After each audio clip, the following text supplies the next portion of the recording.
121 بچوں کو حلال اور حرام کی تمیز سکھائیں۔ بچے کو بچپن سے سکھائیں کہ بچہ ایک چیز حلال ہوتی ہے، ایک حرام ہوتی ہے۔ حلال وہ ہوتی ہے جس کو اللہ اور اس کے رسول نے بتا دیا وہ حلال ہے، اور بیٹا اس کے علاوہ جو ہے وہ حرام ہے۔ بچپن سے سکھایا تاکہ وہ حلال حرام کو اس کو پتہ ہو۔ آپ صلی اللہ علیہ وسلم جا رہے، حضرت حسن بالکل چھوٹے ہیں، بچے ہیں، راستے میں انہوں نے ایک کھجور لی اور منہ میں ڈال دی۔ آپ صلی اللہ علیہ وسلم کو پتہ چلا، فوراً آئے، حضرت حسن سے فرمایا باہر نکالو باہر نکالو، یہاں تک کہ وہ کھجور کا دانہ ان کے منہ سے لے کر باہر نکلوایا۔ آپ نے فرمایا تمہیں نہیں پتا کہ ہم لوگ صدقہ نہیں کھاتے؟ چونکہ آپ صلی اللہ علیہ وسلم آل رسول میں سے تھے، خود آپ صلی اللہ علیہ وسلم اور آل رسول خاندان کے لیے زکوٰۃ لینا، صدقہ لینا جائز نہیں ہے، ان کے لیے ہدیہ ہے۔ زکوٰۃ تو میل کچیل ہے، اور آپ کا خاندان تو بہت اعلیٰ خاندان ہے، انہیں کوئی دے گا تو آل رسول کو ہدیہ اور تحفہ گفٹ دے گا، زکوٰۃ نہیں دے گا۔ تو دیکھیں اب حضرت حسن تو بچے تھے، آپ چاہتے تو چھوڑ دیتے کہ چلو بچہ ہی تو ہے، کھا لیا تو کیا بات ہے۔ جیسے ہم اگر بچہ سبزی والے کی دکان سے گاجر اٹھا لے، ہم دیکھ رہے ہوتے ہیں اس نے اجازت نہیں لی، اٹھا لی، ہم کہتے ہیں کوئی بات نہیں بچہ ہے۔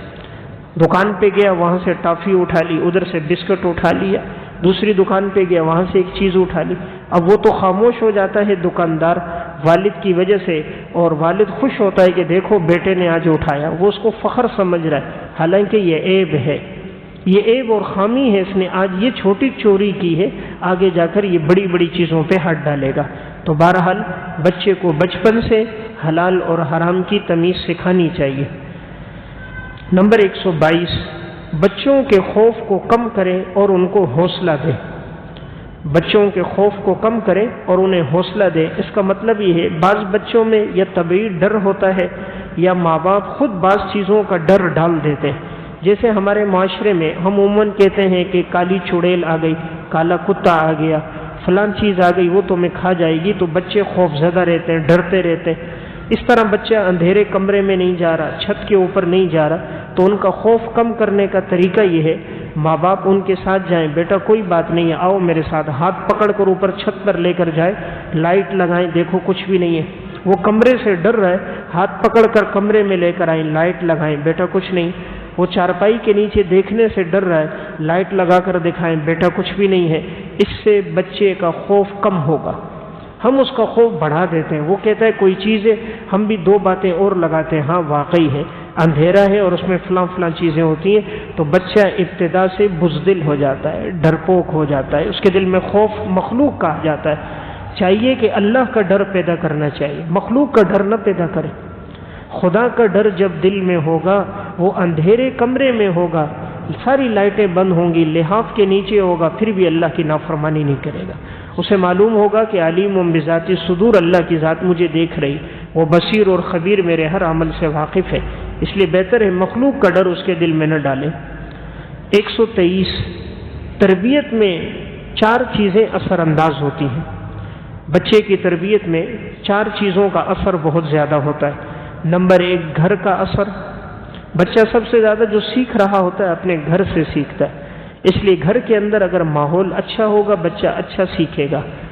دیکھیں اگر ایک بچہ باہر اچھی تعلیم سیکھ کر آئے، مدرسے میں پڑھ کر آئے، دینی تربیت ہو، لیکن جب گھر میں آئے انٹرنیٹ کیبل کا ماحول ہو، فحاشی عریانی ہو، موسیقی چل رہی ہو، نیم برہنہ لباس ہو، تہذیب غیروں کی ہو، تو اس نے جو سیکھا ہوگا وہ ضائع ہو جائے گا۔ اس کی مثال یوں ہے جیسے کولر میں اوپر سے پانی ڈالو، نیچے سے ٹوٹی کھول دو، تو وہ پانی کولر میں ٹکے گا نہیں، کیونکہ جتنا پانی اوپر سے ڈالا نیچے سے ٹوٹی کھولی وہ سارا نکل گیا۔ بچہ کتنے اچھے مدرسے میں پڑھے، کتنے اچھے ہائی فائی اسکول میں پڑھے، کیسے ہی اچھی اس کی تعلیم اور تربیت ہو، لیکن گھر کا ماحول اگر اس کے موافق نہیں ہوگا، اس نے جو پڑھا ہوگا وہ اس طرح نکل جائے گا جس طرح کے کولر سے وہ پانی ٹوٹی کے ذریعے نکل جاتا ہے۔ اس لیے پہلی چیز اثر انداز ہوتی ہے گھر۔ دوسری چیز اثر انداز ہوتی ہے گلی۔ جس گلی میں بچے کی رہائش ہوتی ہے، تو چونکہ بچے نے بار بار گلی میں آنا ہوتا ہے تو گلی کے ماحول کو دیکھ رہا ہوتا ہے، آس پڑوس کو دیکھ رہا ہوتا ہے، تو جیسا گلی کا ماحول، پڑوس کا ماحول ہوتا ہے، بچہ ہر چیز کو کاپی کرتا ہے، وہی چیز وہ اپنی زندگی میں لاتا ہے۔ نمبر 3 اسکول اور مدرسہ۔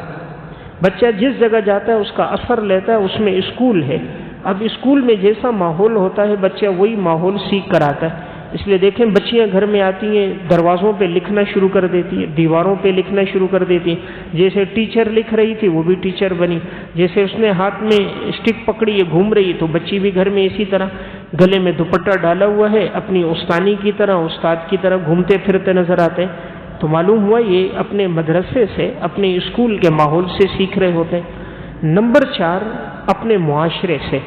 جس معاشرے میں بچہ رہ رہا ہوتا ہے تو چونکہ بچے کی آمد و رفت معاشرے میں رہتی ہے، کبھی بازار آنا ہے، کبھی گراؤنڈ میں آنا ہے، کبھی اس نے اس سے ہٹ کر کسی اور جگہ جانا ہے، تو معاشرے میں چلت پھرت رہتی ہے، سفر میں آنا جانا ہوتا ہے، تو یہ 4 چیزوں سے بچہ سیکھتا ہے، اس لیے چاروں چیزوں پہ نظر ہونی چاہیے۔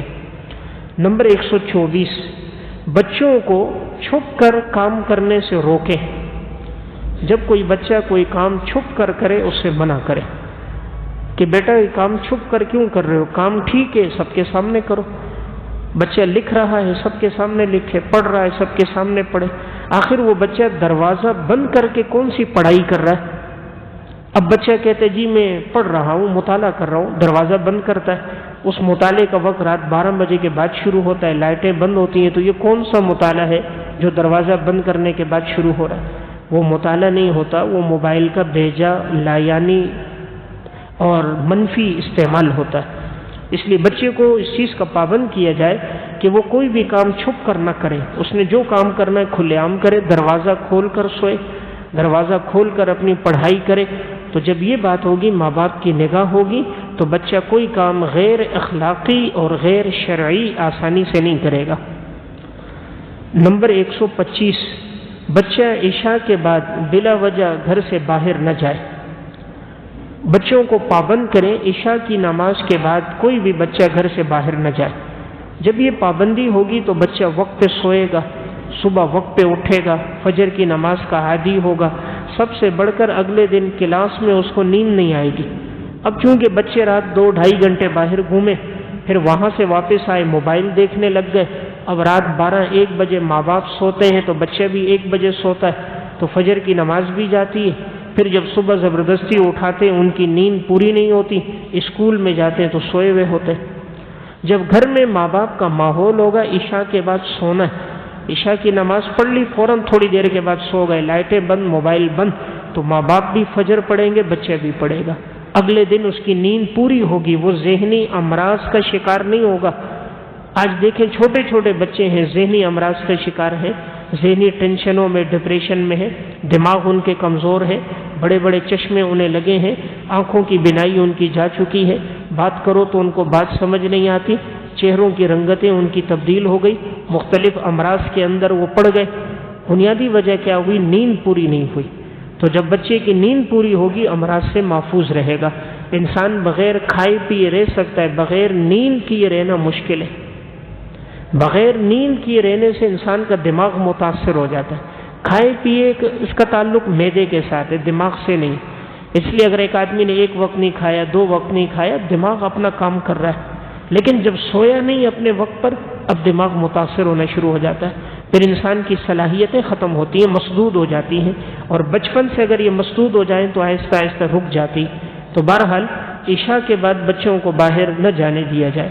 126 نمبر، بچوں کو گھر سے نکلنے اور آگ کرنے کی دھمکی نہ دیں۔ آج کے ماحول میں یہ دیکھا گیا ہے، بچہ جب تھوڑا سا بڑا ہو جائے، لڑکپن میں آئے، شعور کے اندر آ جائے، کوئی اگر نافرمانی کر دے، ماں باپ فوراً دھمکی دیتے ہیں تمہیں گھر سے نکال دیں گے، تمہیں آگ کر دیں گے، تمہارا ہمارے ساتھ تعلق کوئی نہیں ہے، نکلو ہمارے گھر سے۔ بات بات پہ دھمکی نہ دی جائے۔ اب وہ بچے کا زمانہ ہے، جوانی شروع ہو رہی ہے، جوانی اور جنون ایک جیسا زمانہ ہے۔ جیسے انسان جنون ہوتا ہے، پاگل پن ہوتا ہے، اس طرح جوانی میں ہر قوہ، ہر طاقت مکمل ہوتی ہے۔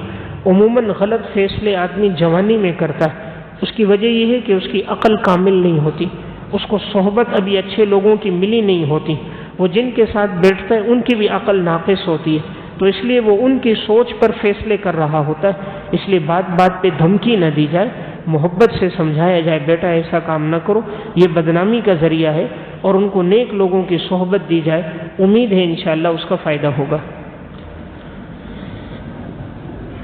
نمبر 127، اپنی پسند اپنے بچوں پر مسلط نہ کریں، اپنی پسند اپنے بچوں پر مسلط نہ کریں۔ یہ بھی دیکھنے میں آتا ہے جو کھانا ماں باپ کو پسند ہے وہ چاہتے ہیں بچے بھی سب وہی کھائیں، جو لباس باپ کو پسند ہے وہ چاہتے ہیں بیٹے بھی وہی کپڑا اسی رنگ کا پہنے، اسی رنگ کی جوتیاں پہنے، اسی رنگ کا گھر کے اندر کی زیب و زینت آرائش وہی ہوگی جو باپ چاہ رہا ہے۔ تو یہ بلا وجہ اپنی پسند دوسروں پر مسلط نہیں کرنی چاہیے۔ اللہ نے ہر انسان کا مزاج الگ بنایا، ہر ایک کے مزاج اور صلاحیتیں الگ الگ ہیں۔ انسان جب اپنا مزاج دوسروں کے اوپر مسلط کرتا ہے تو اس سے جھگڑے پیدا ہوتے ہیں، میاں بیوی کے جھگڑے، اور گھر کے اندر کے جھگڑوں کی بنیادی وجہ باپ بیٹے کے جھگڑے، ساس بہو کے جھگڑے تب ہوتے ہیں جب مزاج کی رعایت نہیں ہوتی۔ اب دیکھیں مزاج میں تفاوت انبیاء علیہ السلام میں بھی ہے۔ حضرت نوح علیہ السلام اللہ تعالیٰ کے برگزیدہ پیغمبر ہیں، 950 سال انہوں نے دعوت دی، لیکن قوم کے لوگ جب ایمان لے کر نہیں آئے تو حضرت نوح علیہ السلام اپنی قوم کے لیے بد دعا فرما رہے، اور اللہ رب العزت سے بد دعا کرتے ہوئے فرماتے ہیں وَقَالُوا لَا تَذَرُنَّ آلِهَتَكُمْ وَلَا تَذَرُنَّ وَدًّا وَلَا سُوَاعًا وَلَا يَغُوثَ وَيَعُوقَ وَنَسْرًا۔ نوح علیہ السلام کہہ رہے ہیں وَقَالَ نُوحُ رَبِّ لَا تَذَرْ عَلَى الْأَرْضِ مِنَ الْكَافِرِينَ دَيَّارًا۔ نوح علیہ السلام نے کہا اے میرے رب ان کافروں میں سے کسی کو بھی زمین پر باقی نہیں چھوڑنا، ایک کافر کو بھی نہ چھوڑ۔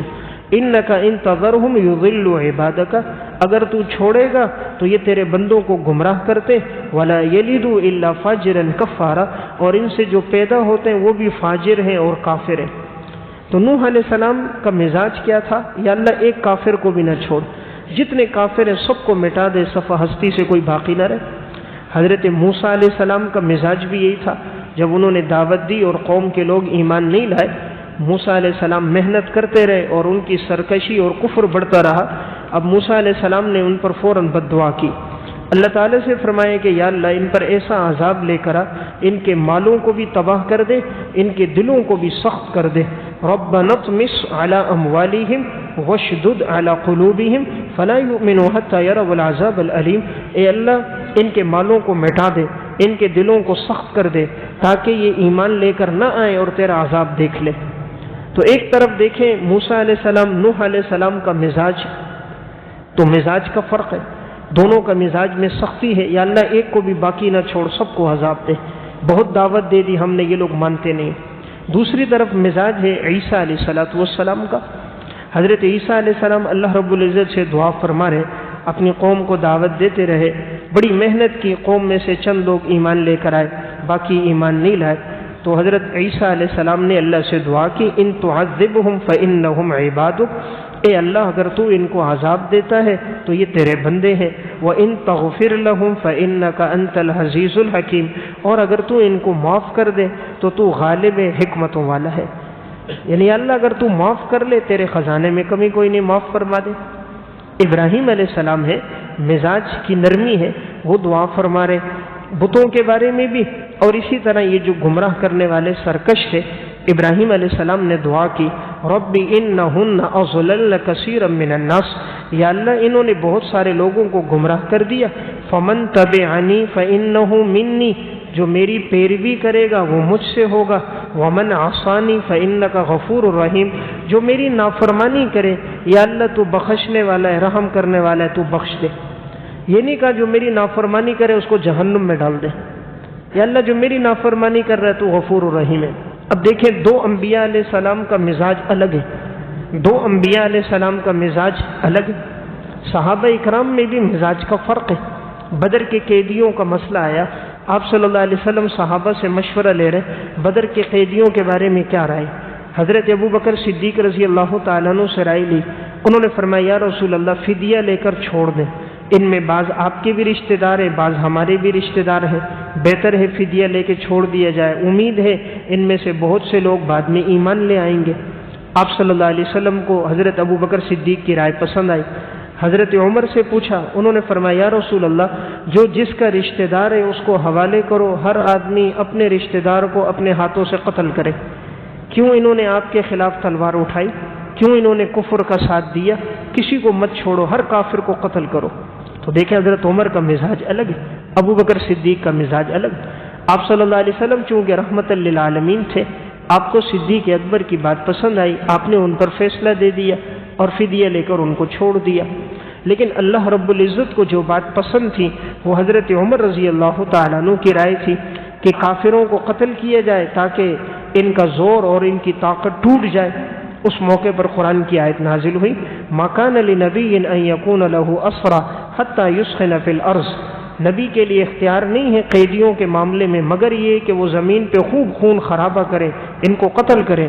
تریدون عرض الدنیا، تم لوگ دنیا کا ساز و سامان چاہتے ہو، یہ جو تم ان سے فدیہ لے رہے ہو یہ تو دنیا کا ساز و سامان ہے. واللہ یرید الآخرہ، اللہ تو تمہارے لیے آخرت چاہتا ہے. واللہ عزیز حکیم، تمہارا رب تو غالب ہے اور حکمتوں والا ہے. تو تم نے یہ کیوں مطالبہ کیا کہ ہمیں فدیہ دے دو؟ تو آپ صلی اللہ علیہ وسلم نے فرمایا تھا کہ یہ عذاب بالکل قریب آ گیا تھا، اگر یہ عذاب آ جاتا تو کوئی ہم میں سے نہ بچتا. تو دیکھیں حضرت عمر کا مزاج الگ ہے، ابو بکر صدیق کا مزاج الگ ہے. تو میں نے ایک بات عرض کی، مزاج میں تفاوت رہا ہے، نیک لوگوں کے مزاج میں بھی تفاوت ہے، انبیاء علیہ السلام کے مزاج میں بھی تفاوت ہے. انسان اپنا مزاج سب پر مسلط نہ کرے، اپنی پسند ناپسند سب پر مسلط نہ کرے. جب آدمی اپنا مزاج مسلط کرتا ہے جھگڑے ہوتے ہیں. یہ میاں بیوی کے جھگڑے کی بنیادی وجہ اور اسی طرح گھریلو جھگڑوں کی بنیادی وجہ گھر کا بڑا اپنا مزاج مسلط کرتا ہے. شریعت کو مسلط کریں، اپنا مزاج نہ کریں. شریعت کریں، اللہ رسول کا حکم مسلط کریں. یہ نہیں کہ جو میں چاہتا ہوں، میں چاہنے والے سے جھگڑا پیدا ہوتا ہے. اللہ رسول کی بات ان سے منوائے، اپنی چاہت کو پیچھے رکھے. نمبر 128، بچوں کے سامنے اپنے والدین کی قدر کریں. بچوں کے سامنے اپنے والدین کی قدر کریں، یعنی آپ کے والدین وہ بچوں کے دادا دادی ہیں، تو بچوں کے سامنے ان کے دادا دادی کی آپ قدر کریں. جو آپ کے اپنے والدین ہیں بچوں کے دادا دادی ہیں. تو جب انسان اپنے ماں باپ کی قدر کرتا ہے بچوں کے سامنے تو یہی بچے پھر اپنے والدین کی بڑھاپے میں قدر کرتے ہیں. اور جب انسان اپنے والدین کو اہمیت نہیں دیتا، وقت نہیں دیتا، پھر ہم یہ امید رکھیں کہ یہ بچے ہمیں اہمیت دیں گے، ہماری مستقبل میں خدمت کریں گے، کبھی نہیں کریں گے. جب ہم اپنے والد کو وقت نہیں دے رہے، خدمت نہیں کر رہے، اور ہم کہتے ہیں اپنے بیٹے سے دادا کی خدمت کرو، دادا کے پاؤں دباؤ، خود باپ کی بات نہیں مانتے اور اپنے بیٹے سے کہہ رہے ہیں دادا کے پاؤں دباؤ. خود باپ کے پاس بیٹھنے کا وقت نہیں ہے اور اپنے بیٹے سے کہہ رہے ہیں کہ پوتے سے کہ اپنے دادا کو وقت دو، تو ایسا کبھی نہیں ہوتا. یہ اولاد سیکھے گی آپ سے. آپ جتنا اچھا سلوک اپنے ماں باپ سے کریں گے یہ بچے دیکھیں گے تو یہ بھی اسی طرح سلوک کریں گے. اردو کی ایک کتاب ہے والدین کی اطاعت اور نافرمانی واقعات کی زبانی. اس میں انہوں نے ایک واقعہ لکھا. ایک شخص تھا، ان کی بیٹیاں تھیں، بیٹے تھے. اللہ نے بہت دولت، پیسہ، ساز و سامان دیا تھا تو انہوں نے بچوں کی شادیاں کروا دی، بیٹوں کی بیٹیوں کی شادیاں ہو گئی. اب یہ لوگ اپنے ایک بیٹے کے ساتھ رہتے تھے، دونوں میاں بیوی. ایک مکان تھا، ذاتی مکان تھا، اس میں رہ رہے تھے. تو انہوں نے اپنی زندگی میں اپنی میراث تقسیم کر دی، جو کچھ مال تھا اپنے بچوں کو دے دیا. تو اب یہ دونوں میاں بیوی ایک بیٹے کے ساتھ تھے. چند مہینوں کے بعد بیوی کا انتقال ہو گیا. اب یہ صرف اکیلا رہ گیا. سال گزرتے گزرتے وقت آیا بڑھاپے کا، اسے بیماریاں بھی لگ گئیں. اب جو بیٹا جس کے ساتھ یہ رہتے تھے اس کے بھی بچے آگے پیدا ہو گئے. تو اب اس کی بیوی بات بات پہ اپنے سسر سے جھگڑتی تھی. سسر چونکہ معذور ہو گیا، بیمار ہو گیا، اپاہج ہو گیا، بستر سے اٹھ بیٹھ نہیں سکتا تھا، بستر پہ بولو براز ہوتا تھا. تو اس بہو کو بڑا غصہ آتا تھا کہ بستر پہ پیشاب کر رہی تو تعفن ہے، اس سے بدبو ہے، اس سے جراثیم پیدا ہوتے ہیں. تو اس نے کہا میں تو اس کو صاف نہیں کروں گی. تو اس نے انکار کر دیا اور اس نے کہا اپنے شوہر سے، یعنی اس کے بیٹے سے، تم کرو. وہ بھی نہیں کرتا تھا، وہ بھی کہتا تھا تو جراثیم لگتے ہیں اس سے. انہوں نے اپنے باپ کے لیے نوکر رکھا. نوکر سے کہا تم یہ کام کرو. اب وہ ایک نوکر ہوتا تھا، وہ بستر کو دھو لیتا اور ان کی صفائی کر دیتا. باپ کو دوسرے دن وہ دھلاتا، نوکر یہ کام کرتا. اب چند دن گزرے، اب جھگڑا شروع ہوا. بیوی نے کہا بھئی اس کو اوپر لے کر جاؤ، نیچے گراؤنڈ فلور میں مہمان آتے جاتے ہیں، یہاں تو بدبو ہوتی ہے، اس کو اوپر لے کر جاؤ. تو آخر کار یہ اب باپ کے پاس گیا. باپ معذور تھا، اس کو کہا اوپر تجھے لے کر جاتے، اوپر ہوا زیادہ ہوگی، روشنی ہوگی، اور مختلف دلیلیں اس کو دینا شروع کر دی. سورج کی گرمی ہوگی، نیچے کی جگہ اچھی نہیں ہے. جب انسان معذور ہو جائے پھر تو وہ اولاد کے ہاتھوں میں ہوتا ہے، پھر جو اولاد کرے وہ خاموش ہوتا ہے۔ اب انہوں نے اوپر ایک عارضی سا کمرہ بنا کے بوڑھے باپ کو معذور کو وہاں رکھ دیا۔ اب پورے 2 دن 3 دن گزر جاتے تھے اور نہ بیٹا اوپر جاتا تھا نہ بہو اوپر جاتی۔ اب انہوں نے وہ نوکر رکھا ہوا، وہ لے جاتا کھانا، اور کھانے کے لیے بھی برتن پلاسٹک کا برتن لیے، پلاسٹک کی ایک پلیٹ لے لی، پلاسٹک کا ایک گلاس لے لیا، ایک پلاسٹک کا کپ۔ اس میں بچوں کو منع کیا کہ کوئی بھی اس گلاس میں نہ پیے، کوئی بھی اس کپ میں چائے نہ پیے، اس پلیٹ میں نہ کھائے، اس میں چونکہ دادا کھاتا ہے تو اس کے جراثیم لگیں گے، بیماریاں لگیں گی۔ اب وہ نوکر جاتا تھا اوپر صفائی کر دیتا۔ ایک عرصہ اس طرح ٹائم گزرتا رہا۔ اب ایک وقت آیا کہ وہ بوڑھا اوپر ہوتا، کوئی نہ آتا، آخر ایڑیاں رگڑتے رگڑتے اس کا انتقال ہو گیا۔ جب انتقال ہو گیا، جنازہ ہو گیا، 2-3 دنوں کے بعد اب یہ بیٹا اوپر گیا تو اس کے ساتھ اس کا بیٹا بھی موجود ہے، یعنی اسی میت کا پوتا وہ بھی ہے۔ تو ابھی اپنے بچے کو لے کر اوپر گیا، 4 سے 5 سال کا بچہ ہے۔ اب وہ کمرے کا معائنہ کر رہے تھے کہ وہ بستر وغیرہ سامان جو ہے اس کو اٹھا کے پھینک دیں، ہٹا دیں، کمرہ صاف کر دیں۔ تو اب جب یہ اوپر گئے تو اس کا وہ چھوٹا بچہ ادھر ادھر دیکھ رہا تھا، کوئی چیز تلاش کر رہا ہے۔ تو اس نے پوچھا بیٹا کیا تلاش کر رہے ہو؟ تو اس نے کہا وہ ابو جی کی پلیٹ تلاش کر رہا ہوں۔ جو دادا جی تھے اس کو ابو بولتے تھے، تو کہا اس کی پلیٹ تلاش کر رہا ہوں۔ تو ادھر ادھر دیکھی تو وہ نیچے سے وہ پلاسٹک کی پلیٹ مل گئی، وہ پلاسٹک کا گلاس، پلاسٹک کا کپ مل گیا۔ تو اس نے پوچھا بیٹا اس کا کیا کرو گے؟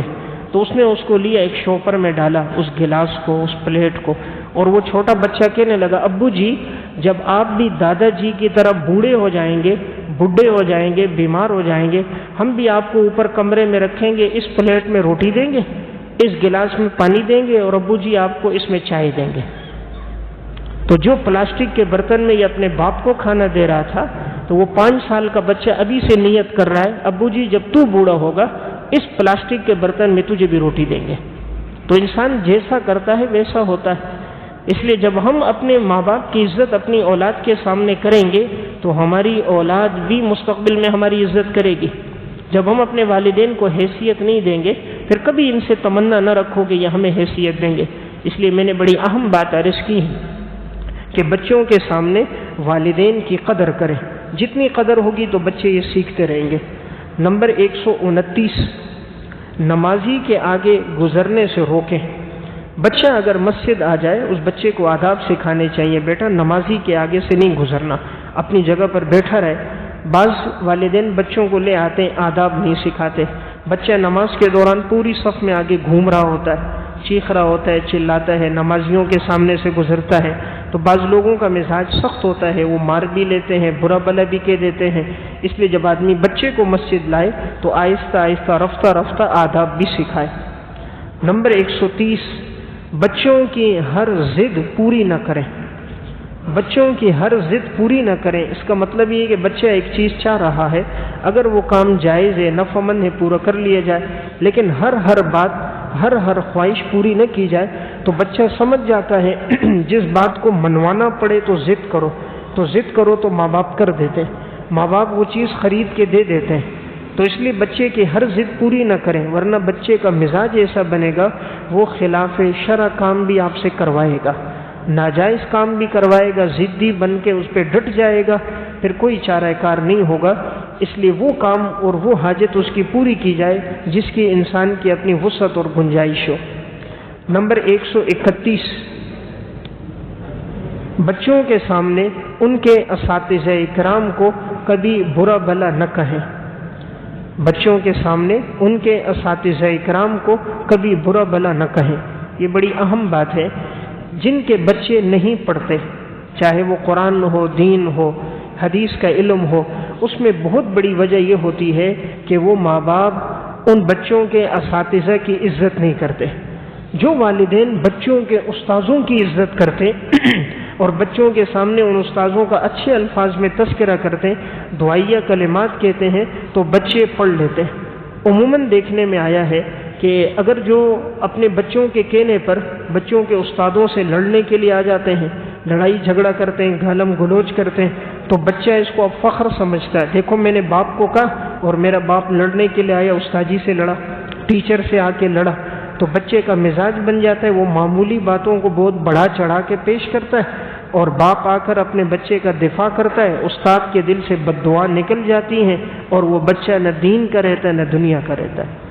اس لیے اگر بچہ کوئی بات استاد کی گھر پہنچائے بھی اور آپ کو شکایت ہو بھی، استاد سے اکیلے میں ملے، بچے کے سامنے نہیں ملے، استاد سے اکیلے میں ملے، بچے کے سامنے اس کی سرزنش کریں، استاد نے تمہیں مارا ہے، اچھا کیا، واقعی تمہارے اندر کوئی قصور ہوگا، تمہاری کوئی غلطی ہوگی، وہ ویسے نہیں مارتے، اس نے تمہیں کچھ کہا ہے، تمہاری کمی ہوگی۔ پھر بچے نے جب آپ کو کہا آپ تنہائی میں استاد سے مل لو، اس طرح بچہ آیا تھا اور اس کے ذہن میں یہ بات تھی، کوئی شکایت ہو تو مجھے بتا دو، تو وہ استاد آپ کو پوری بات بتا دے گا۔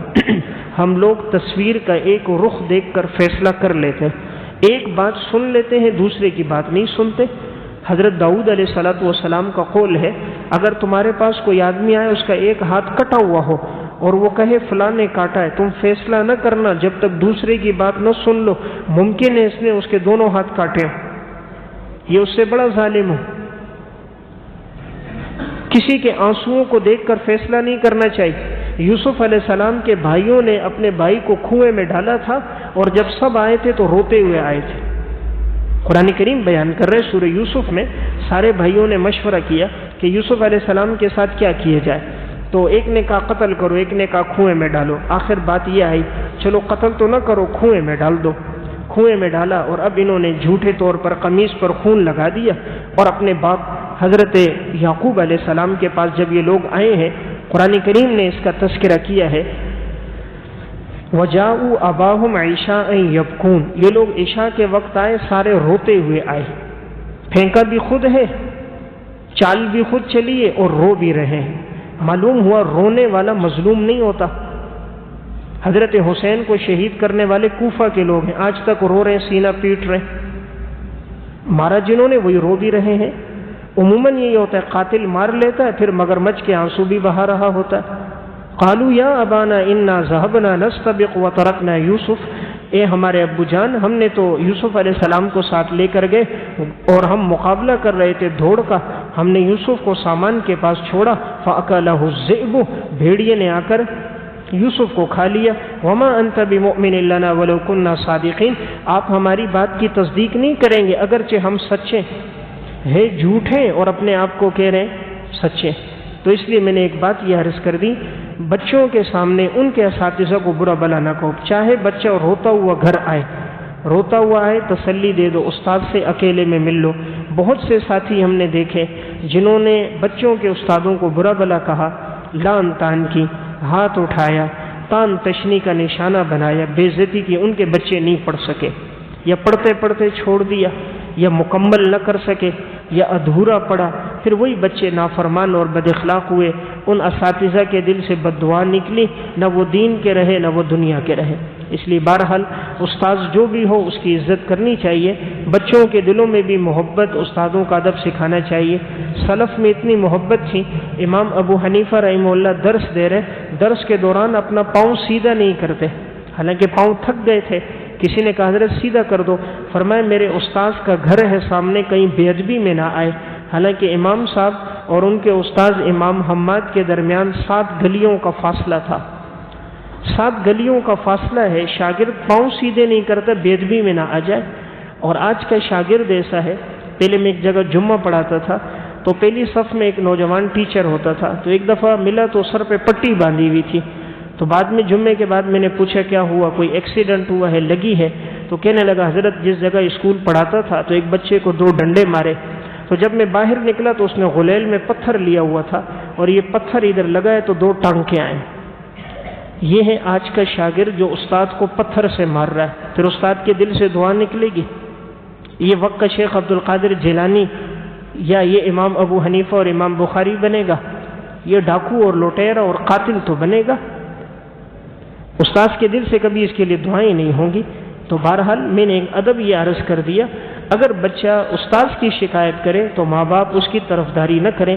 ہم نے کئی دفعہ دیکھا یہاں بھی، اگر استاد کسی کو تھپڑ مار دیتا ہے ماں باپ لڑنے کے لیے آتے ہیں، پہلے خود کہتے ہیں یہ زندہ آپ کا مردہ ہمارا، یہ گوشت آپ کا ہڈیاں ہماری، ہم آپ سے نہیں پوچھنے آئیں گے۔ پھر استاد ایک تھپڑ لگا دیتا ہے، ماں باپ جھگڑنے کے لیے آ جاتے ہیں، استاد کا گریبان پکڑ لیتے ہیں، پھر یہی ہوتا ہے، ان کے دل سے بد دعا نکلتی ہے، ان کی آخرت خراب ہوتی ہے۔ نمبر 132، گھر میں روزانہ 15 منٹ کسی دینی کتاب کو سنائیں۔ گھر کے اندر کم از کم 15 منٹ یہ اہتمام ہونا چاہیے، کسی بھی دینی کتاب کا درس ہو۔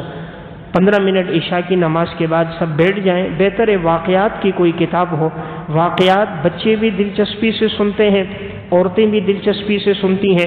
تابعین کے واقعات، صحابہ اکرام کے، انبیاء علیہ السلام کے واقعات سنائے جائیں، پھر اس واقعات کو اپنے الفاظ میں ان کی تشریح کی جائے۔ نمبر 133، بچے سے کسی حال میں نا امید نہ ہو۔ بچے سے کسی حال میں نا امید نہ ہو۔ بچہ بھلے کمزور ہو، بظاہر آپ کو لگ رہا ہے کہ یہ نہیں پڑھ سکتا ہے، لیکن پھر بھی نا امیدی نہ ہو۔ اللہ رب العزت کی ذات قادر ذات ہے، بسا اوقات کمزور ہوتے ہیں، اللہ انہی سے دین کا بہت بڑا کام لے لیتا ہے۔ عرب کے ایک بہت بڑے عالم گزرے ہیں، شیخ عبدالعزیز بن باز رحمۃ اللہ علیہ۔ یہ فرماتے ہیں کہ ایک دفعہ ایک ریاض کے اندر مدرسہ تھا، اس میں ایک طالب علم پڑھتا تھا افریقہ کا وہ بہت کمزور طالب علم تھا۔ اساتذہ کرام بھی محنت کرتے، لیکن وہ ہر امتحان میں رہ جاتا تھا۔ بڑا نیک تھا، متقی تھا، پرہیزگار تھا، لیکن ذہنی اعتبار سے بڑا کمزور تھا، پڑھائی میں رہ جاتا۔ اساتذہ کرام نے جب دیکھا کئی بار یہ امتحان میں رہ گیا، تو بعض نے مشورہ دے دیا کہ اس کو مدرسے سے نکال دیتے ہیں۔ ان کے ماں باپ کو مشورہ دیتے ہیں کہ اس کو پڑھائی سے ہٹائی دیں، یہ تو کمزور ہے۔ تو جب انہوں نے یہ آپس میں مشورہ کیا، حضرت تک بات پہنچی، تو عبدالعزیز بن باز رحمۃ اللہ علیہ، یہ واقعہ الریاض نامی اخبار میں چھپا تھا، سعودی عرب سے یہ اخبار چھپتا ہے۔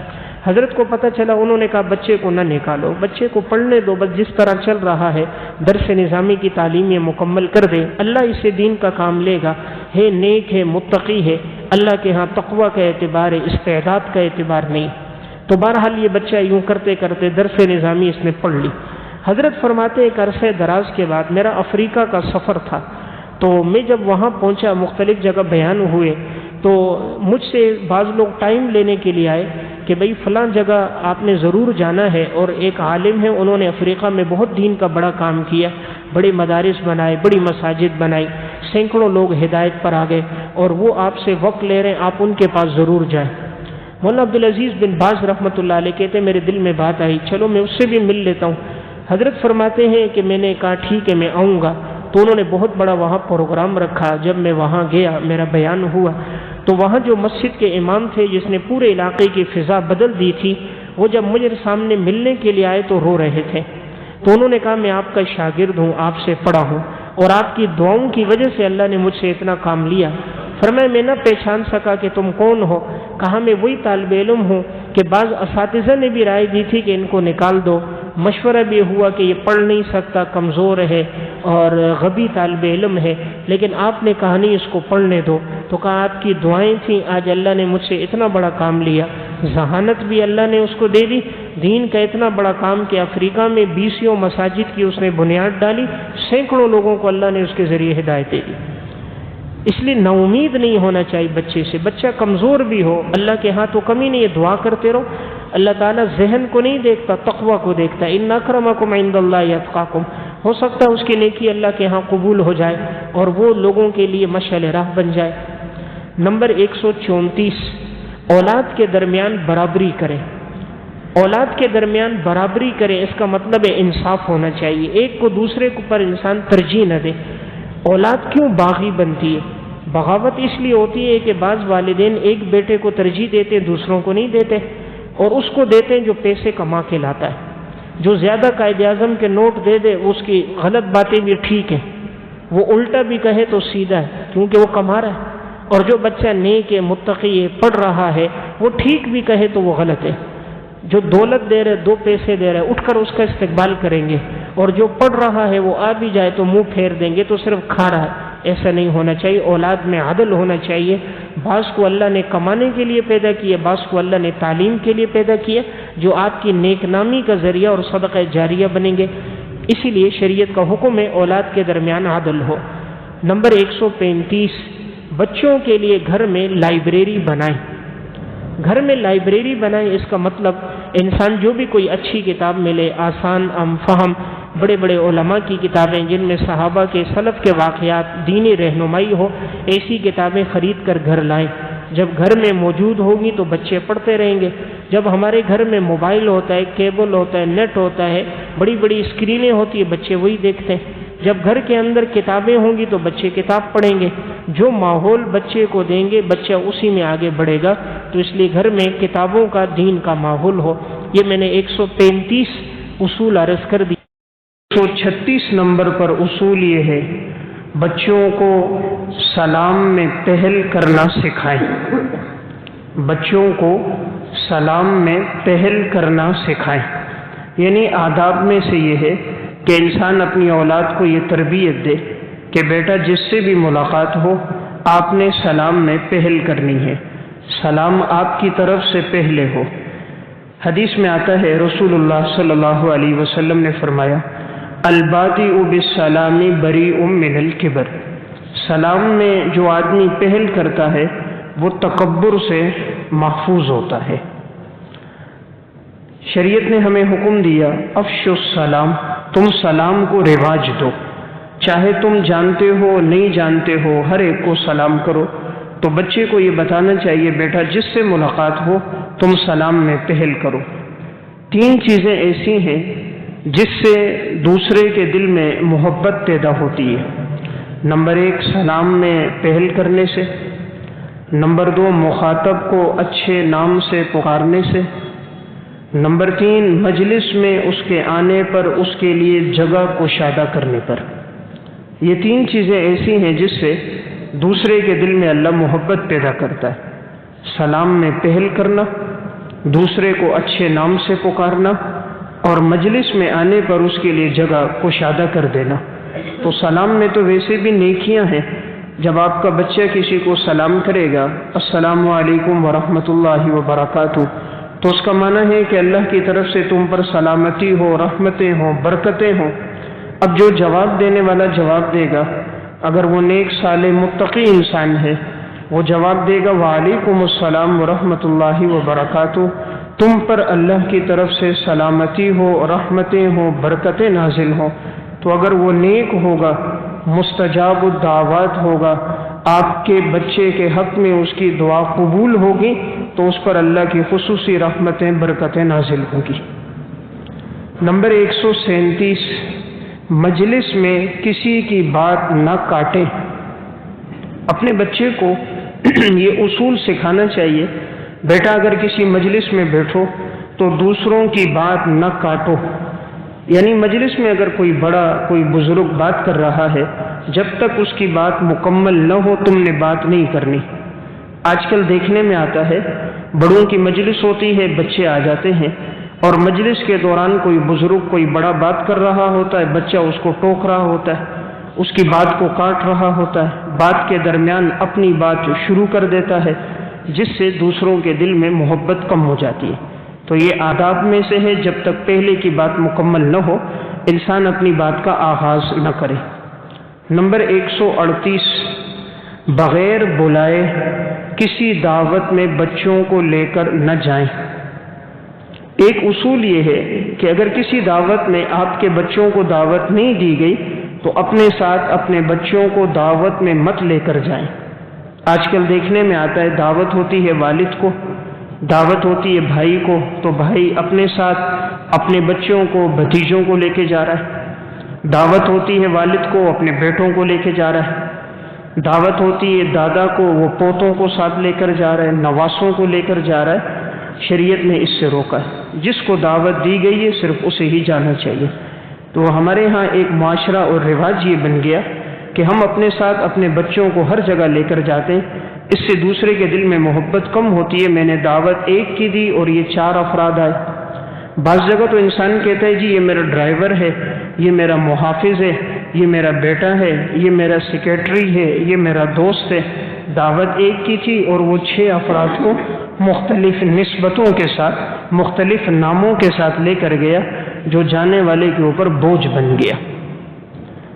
نمبر 139 کسی کا مذاق نہ اڑائیں۔ بچے کو یہ اصول سکھائیں کہ بیٹا تم کسی کا مذاق نہ اڑاؤ۔